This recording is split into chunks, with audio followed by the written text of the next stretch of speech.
Frankenheimer wanted to direct a film based off of real-life Los Angeles detective Jerome Beck, purchasing the rights to his life, casting Don Johnson, and ultimately helming 1989's Dead Bang. Bizarre title. Sounds like a crude slang term for a subpar fuck, although I think it is sooner meant to refer to a fatal gunshot. Somehow that makes less sense. Thank goodness it was Frankenheimer who did helm this picture, because I think it is a hell of a lot more visually, aesthetically proficient than it might have been otherwise, had it been some random in the director's chair. Not that Frankenheimer is trying to show off particularly in this film, although its moment-to-moment competence is extremely satisfying to witness from a film direction 101 perspective. In this film, Jerry Beck attempts to track down the perpetrator of 2 homicides and finds himself investigating a violent white supremacist militia group. Beginning in Los Angeles, California, following his leads to Cottonwood, Arizona, then Bogan, Oklahoma, and finally Boulder, Colorado, we learn of the hidden evils tucked away within an otherwise unassuming American ecosystem. Mostly valuable as a cop movie, slickly directed and ably performed, Dead Bang is among the better works of the later Frankenheimer.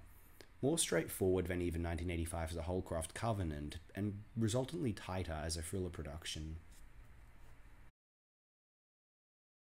Sometimes one just wants to watch a beautifully competent action/thriller, and Frankenheimer was wholly capable of that. Frankenheimer seems to have developed a knack for satiating shootout sequences. He depicts his action, we witness the firing of bullets, and then how the effective marksmanship of our protagonist allows him to professionally navigate the loud bloodbath. It has a certain aura of realism to it, even if it is not. One always fondly recalls the stylization of a De Palma or a Man or a Wu shootout without considering them to be overtly realistic auteurs, whereas Frankenheimer's action in Dead Bang is based on the principle that one of these participants knows how to use a gun and the rest are idiots by comparison. And hey, there's an inkling of realism in that, especially given how Beck tends to bide his time and acts as though he is vulnerable, rather than as though he is Arnold Schwarzenegger in Commando, say. An easy film to recommend to casual film fans. I can imagine many thinking, oh, this movie looks entertaining, I might watch it. Do so, it's a lot of fun. For the snobbier viewers, watch a film such as this, and note how Frankenheimer appears to elevate the material, if at all, from some typical telefilm throwaway entertainment into an exercise in graceful film direction and editing. For those who would like to know the secrets of a professional like Frankenheimer's craft, imagine what your Dead Bang would look like if you were given the screenplay and a cast.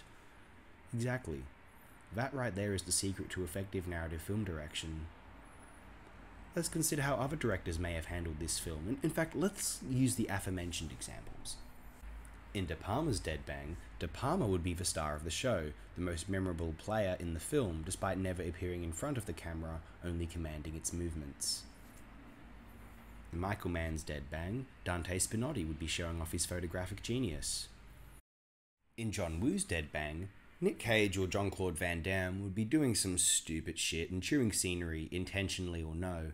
No, seriously, it'd be a vehicle for gunfights and have little merit otherwise. So given this, we realise that the brilliance of Frankenheimer might lie in his deliberate restraint, or a degree of artistic humility. He never considered himself an auteur, but a proud film director he was, and all of this pride, in my opinion, was wholly warranted. It never manifests as Frankenheimer trying to impress critics, but to engage and please a paying audience.